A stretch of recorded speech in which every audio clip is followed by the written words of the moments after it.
Good morning student. आज हम देखेंगे मोशन। ये चैप्टर हमारा 9th क्लास में आता है। इसमें दो मेन चीज़ें आती हैं हमारी, point of reference and frame of reference. सबसे पहले समझते हैं पॉइंट ऑफ रेफरेंस किसको कहते हैं। देखो, पॉइंट ऑफ रेफरेंस क्या है। जैसे ये हमारे पास कोऑर्डिनेट सिस्टम है, एक्स एक्सिस और वाई एक्सिस। इसको कहते हैं हम ओरिजिन। तो जो भी डिस्टेंसेस हम मेज़र करते हैं यहाँ पर, वो सारी डिस्टेंसेज आप ओरिजिन के रेस्पेक्ट में मेज़र करते हो। मान लेते हैं यहाँ पर ये वैल्यू हमारी 2 सेंटीमीटर है on the X axis and suppose करो 3 centimetre on the Y axis. ये पॉइंट ए और ये पॉइंट बी। तो ए पॉइंट की लोकेशन हमने किसके रेस्पेक्ट में मेज़र की? ओरिजिन के रेस्पेक्ट में, ओ के रेस्पेक्ट में। बी पॉइंट की डिस्टेंस भी हमने किससे मेज़र की? ओ के रेस्पेक्ट में। अगर हम ये पॉइंट बदल दें, कोई और दूसरा पॉइंट ले लें, तो ए और बी की पोजीशंस बदल जाएंगी। तो वो पॉइंट जिसके रेस्पेक्ट में कोई भी डिस्टेंस या कोई भी ऑब्जेक्ट की पोजीशन मेजर की जाए, that is called point of reference. इसको कहते हैं पॉइंट ऑफ रेफरेंस। सेकंड आता है फ्रेम ऑफ रेफरेंस। देखो, फ्रेम ऑफ रेफरेंस किसको कहते हैं? जैसे ये हमारा जो रूम है, अगर कोई ऑब्जेक्ट रेस्ट में है और वो रेस्ट में रहे जब तक कोई हम उस पर एक्सटर्नल फोर्स ना लगाएं, या किसी ऑब्जेक्ट की पोजीशन चेंज हो रही है या पोजीशन चेंज नहीं हो रही है, तो ये सारी चीज़ें जो हम स्टडी करते हैं वो इस रूम के सराउंडिंग के रेस्पेक्ट में स्टडी करते हैं कि रूम के रेस्पेक्ट में उसकी पोजीशन चेंज हो रही है या नहीं हो रही। जैसे ये बोर्ड है, ये बोर्ड अभी भी यहीं लगा है, 1 घंटे बाद हम देखेंगे तब भी यहीं लगा होगा। तो इस रूम के रेस्पेक्ट में इसकी पोजीशन में कोई चेंज नहीं आया। तो जो भी हमने स्टडी की इसके बारे में, वो किसके सराउंडिंग में देखिए? रूम के रेस्पेक्ट में देखिए। तो ये हमारा रूम क्या हो गया? फ्रेम ऑफ रेफरेंस हो गया। जैसे अर्थ हमारी एक फ्रेम ऑफ रेफरेंस है, क्योंकि हम सारी जो कुछ भी स्टडी करते हैं वो सब कहाँ करते हैं? अर्थ पर करते हैं। तो दो चीज़ें क्लियर हो गई। पॉइंट ऑफ रेफरेंस वो फिक्स पॉइंट जिसके रेस्पेक्ट में कोई भी डिस्टेंस वगैरह मेज़र की जाएगी। फ्रेम ऑफ रेफरेंस वो सराउंडिंग जिसके सराउंडिंग के रेस्पेक्ट में हम कोई भी चीज़ मेज़र करेंगे, चाहे उसकी पोजीशन में चेंज मेज़र करें, चाहे उसका जो टेम्परेचर में मेजरमेंट चेंज करें, हम जो भी चेंज करेंगे, अगर वो उस रूम के रेस्पेक्ट में चेंज होता है तो वो रूम क्या कहलाएगा? फ्रेम ऑफ रेफरेंस कहलाएगा। अब बात आती है मोशन की। देखो, ये मोशन है क्या? कैसे पता चलेगा हमें कोई ऑब्जेक्ट मूविंग में है या मोशन में नहीं है? मान लेते हैं कोई पॉइंट है हमारा ए और दूसरा पॉइंट है बी। अगर बी की लोकेशन ए के साथ टाइम और सराउंडिंग के साथ चेंज नहीं होती, ये जहाँ है वहीं रहता है, then we can say then the object is in rest. और अगर चेंज होती है तब हम कह सकते हैं कि जो हमारा ऑब्जेक्ट है वो मोशन में। यानी कि अगर किसी ऑब्जेक्ट की पोजीशन किसी टाइम या सराउंडिंग के साथ चेंज नहीं होती है तब वो कहलाता है रेस्ट में, और अगर चेंज होती है तब वो कहलाता है मोशन में। ये मोशन और रेस्ट दोनों एक दूसरे से रिलेटेड टर्म है। अकेले हम ना मोशन डिफाइन कर सकते हैं ना रेस्ट डिफाइन कर सकते हैं। जब तक किसी दूसरे के, अगर मैं यहाँ से पॉइंट ए हटा दूँ तब हमें कैसे पता चलेगा बी रेस्ट में या मोशन में? क्योंकि हमें इसका कोई भी रेफरेंस नहीं मिल रहा, हम इसको किसी के रेस्पेक्ट में चेक नहीं कर पा रहे हैं। तो जब भी कोई ऑब्जेक्ट किसी दूसरे ऑब्जेक्ट के रेस्पेक्ट में अपनी पोजीशन को चेंज करे तब मोशन में कहलाएगा, और अगर पोजीशन में चेंज ना करे तो वो रेस्ट में कहलाएगा। ठीक है। ऐसा भी हो सकता है कि एक ऑब्जेक्ट एक ही टाइम पर मोशन में भी है और वो रेस्ट में भी है। जैसे सपोज करो हम एक कार में जा रहे हैं, अब कार के अंदर जो 2 लोग बैठे हुए हैं वो दोनों एक दूसरे के रेस्पेक्ट में क्या है? रेस्ट में है। लेकिन जो आदमी बाहर खड़ा हुआ है, अगर हम उसके रेस्पेक्ट में बात करें तो वो हमारे लिए मोशन में कहलाएगा। यानी कि उसके रेस्पेक्ट में हम दोनों मोशन में है, लेकिन हम दोनों एक दूसरे के रेस्पेक्ट में रेस्ट में है। तो दोनों को हम एक रिलेटिव वर्ड हैं जिनको हम एक दूसरे के रिलेशन में ही समझ सकते हैं। इसके बाद आता है हमारा यूनिफॉर्म मोशन। देखो, यूनिफॉर्म मोशन किसको कहते हैं? अगर कोई moving object equal interval of time में, यानी if any moving object cover equal distances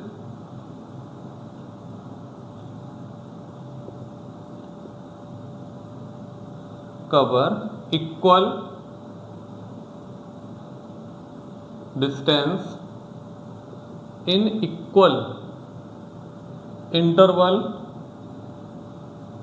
of time,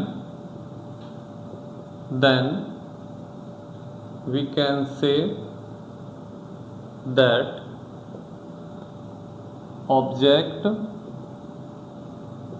is in uniform motion.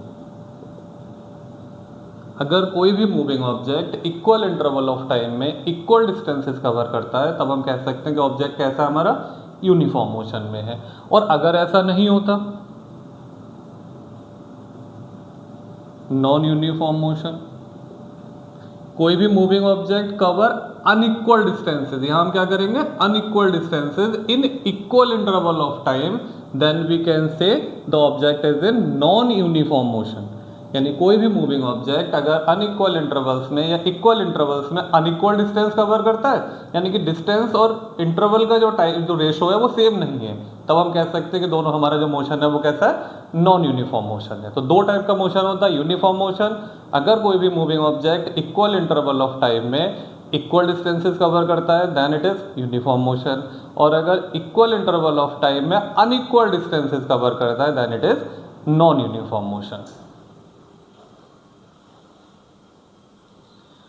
Next आता है हमारा, देखो नेक्स्ट इसमें जो टॉपिक आता है आपका वो है डिस्टेंस और डिस्प्लेसमेंट। अब ये डिस्टेंस किसको कहते हैं, देखो डिस्टेंस और डिस्प्लेसमेंट ये दोनों एक ही जैसे वर्ड हैं। जैसे सपोज करो एक पार्टिकल को ए से बी तक गया, दो रास्तों से होता हुआ, एक ये चला ये बी तक पहुंचा, एक रास्ता तो इसका सीधा है और एक रास्ता 1 2 3 से होता हुआ बी तक पहुंचता है। तो 1 से ए से 1 पे गया, फिर 2 पे गया, फिर 3 पे गया, फिर बी पे पहुंचा। तो total length covered by the particle from starting point two the end point along any path, किसी भी पाथ से होता हुआ जो ए से लेके बी तक गया है, जो टोटल लेंथ कवर करेगा दैट इज कॉल्ड डिस्टेंस। इसको लिखते हैं एस से, एक्स से भी लिख देते हैं, एक्स से भी लिखेंगे, एस से भी लिखेंगे, ठीक। डिस्प्लेसमेंट क्या है, ये स्केलर क्वांटिटी होती है क्योंकि इसकी कोई डायरेक्शन नहीं होती, केवल मैग्नीट्यूड पजेस करती है, कोई डायरेक्शन पजेस नहीं करती।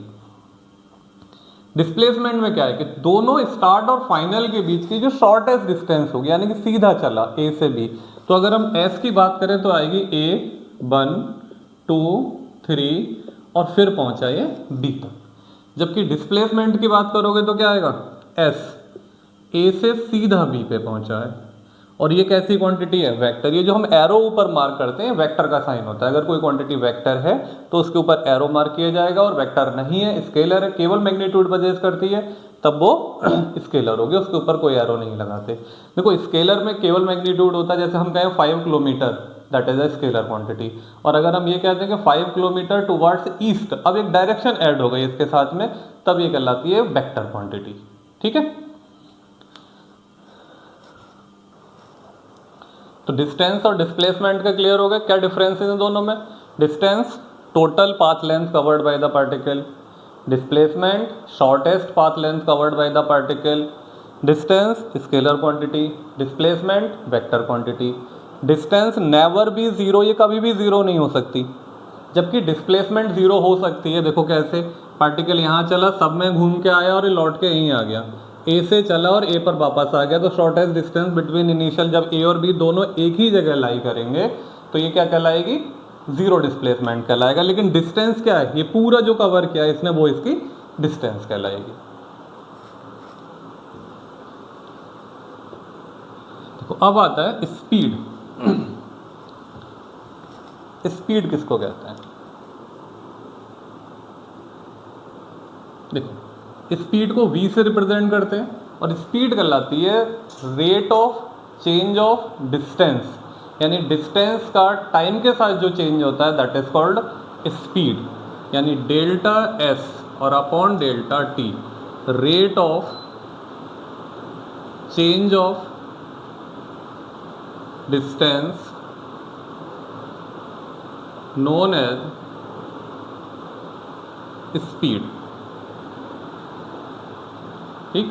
v से रिप्रेजेंट करते हैं इसके लिए delta S upon delta T, यानी जितना initial minus final minus initial upon final minus initial time. इसको ऐसे भी लिख सकते हो, S final minus S initial और upon T final minus T initial, या S2 minus S1 upon T2 minus T1, ऐसे भी लिख सकते हैं।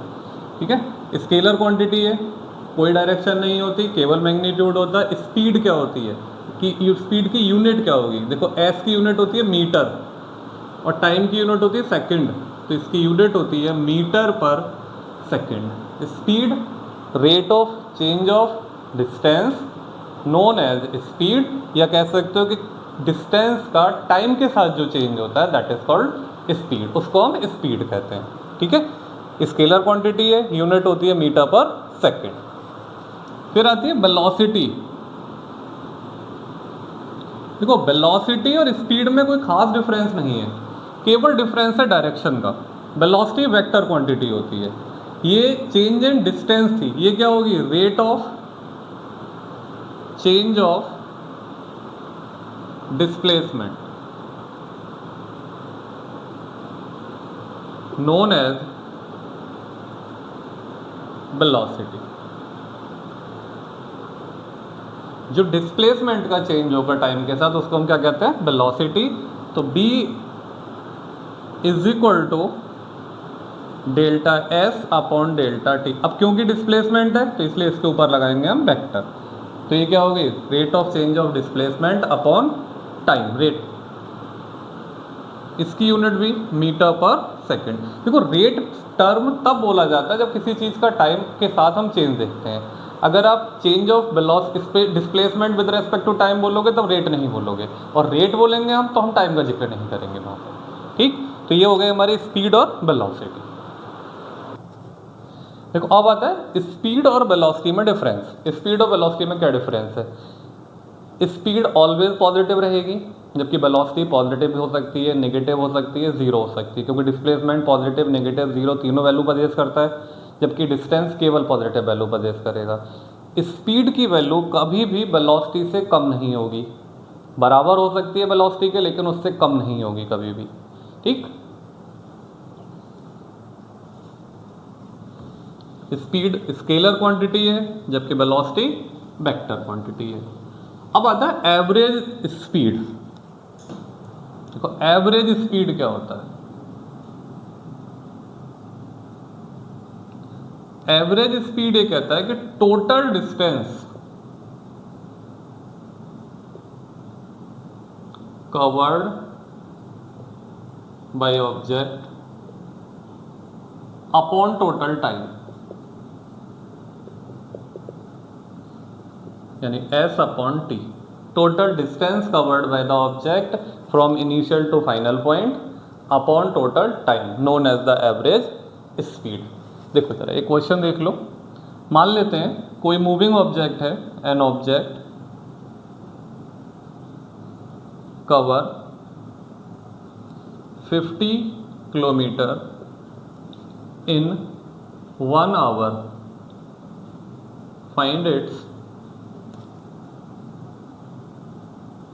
Average speed. तो देखो 50 किलोमीटर कितने टाइम में कवर किया इसने, 1 आवर में। तो हमारे पास एवरेज स्पीड का फॉर्मूला क्या है, total distance upon total time. Total distance 50, total time 1 hour, तो ये हो गया 50 किलोमीटर पर आवर।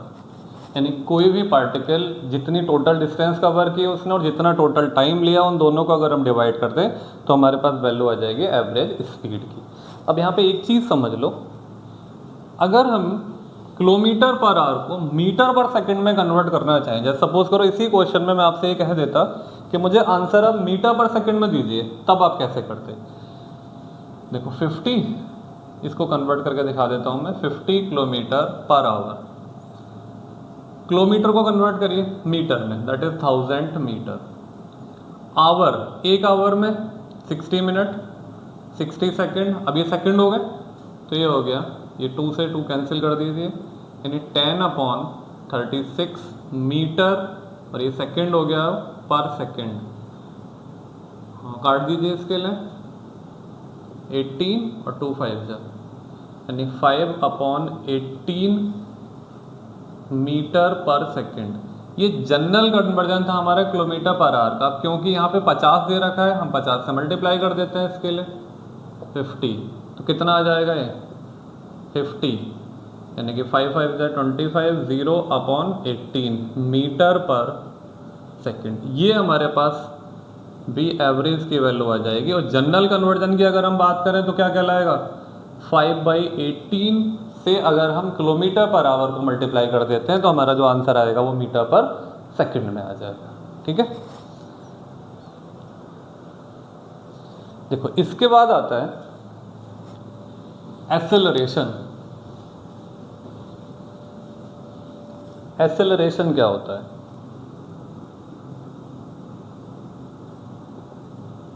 इसको रिप्रेजेंट करते हैं ए से, स्मॉल ए या कैपिटल ए दोनों से ही रिप्रेजेंट कर देते हैं, कहीं स्मॉल ए से मिलेगा आपको, कहीं कैपिटल ए से मिलेगा। तो एक्सेलरेशन होता है rate of change of velocity known as acceleration, यानी a is equal to delta V upon delta T, यानी टाइम के साथ वेलोसिटी में जो चेंज आएगा दैट इज कॉल्ड एक्सेलरेशन। उसके लिए हम एक्सेलरेशन कहते हैं। इसकी यूनिट होगी वेलोसिटी की मीटर पर सेकंड और टाइम की सेकंड, तो ये हो गई मीटर पर सेकंड स्क्वायर। एक्सेलरेशन क्योंकि वेलोसिटी वेक्टर क्वांटिटी है इसीलिए एक्सेलरेशन भी वेक्टर क्वांटिटी है, यानी rate of change of velocity known as acceleration. A से रिप्रेजेंट करते हैं इसके लिए, और delta V upon delta T unit होती है मीटर पर सेकंड स्क्वायर। ठीक, देखो अब आगे बढ़ते हैं हम। इसमें आपका अगला जो पोर्शन आता है वो है डिस्प्लेसमेंट और डिस्टेंस टाइम ग्राफ, यानी कि हम मोशन को ग्राफ पे रिप्रेजेंट करते हैं। ग्राफ, पहले बात करते हैं हम डिस्टेंस टाइम ग्राफ की।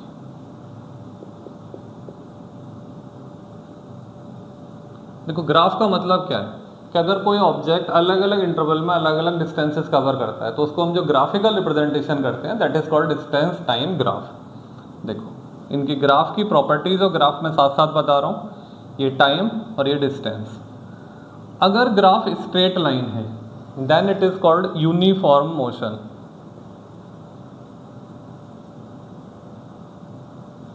ठीक, अगर ग्राफ कर्व्ड है, जिगजैग हो, कर्व्ड हो, किसी भी शेप में अगर है बट स्ट्रेट लाइन नहीं है then it is called non uniform,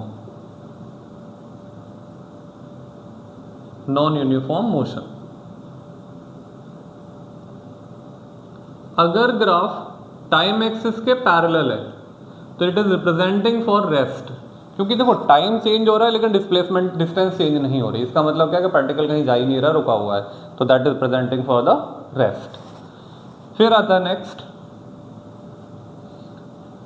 graph straight line है तो इसका जो स्लोप होगा, ये स्लोप इसको लिखते हैं थीटा से, इसको नाम दे दो OABC, ये टाइम और ये distance. Slope of distance time graph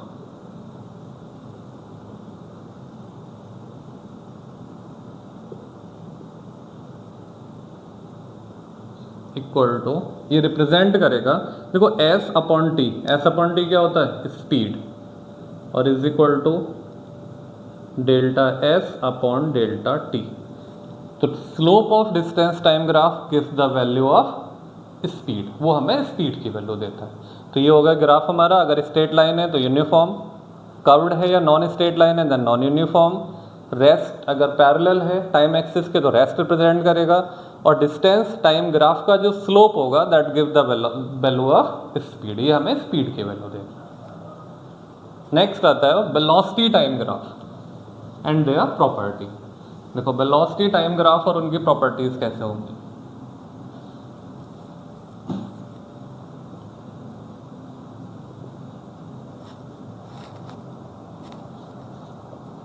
देखो पहला ग्राफ टाइम और ये वेलोसिटी कैसा है, यूनिफॉर्म।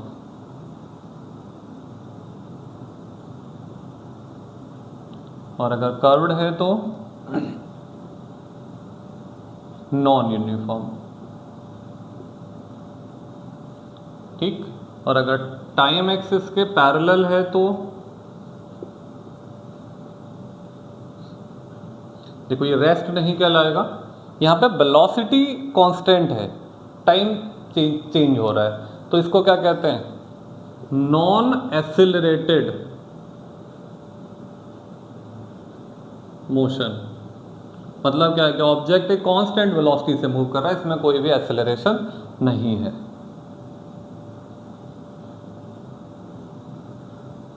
अब वेलोसिटी टाइम ग्राफ का स्लोप किसकी वैल्यू देगा हमें,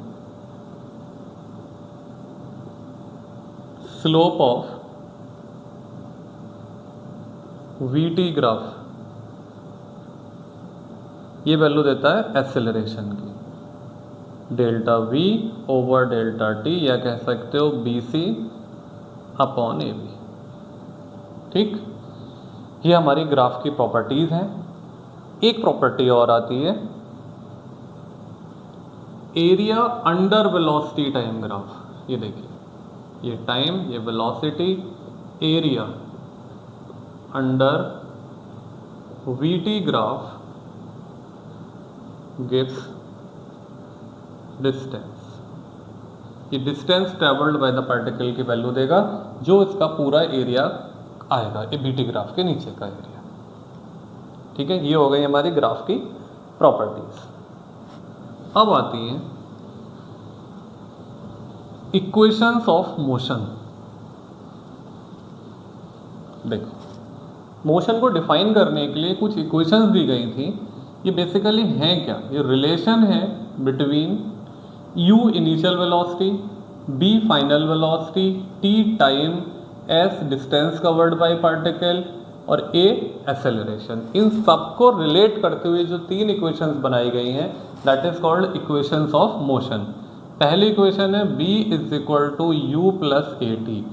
b क्या है, फाइनल वेलोसिटी, फाइनल वेलोसिटी या स्पीड कुछ भी कह सकते हो, ये इनिशियल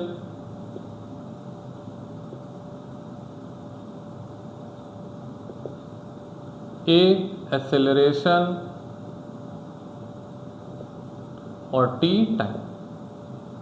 ठीक, second equation s equal to U T plus half A T square.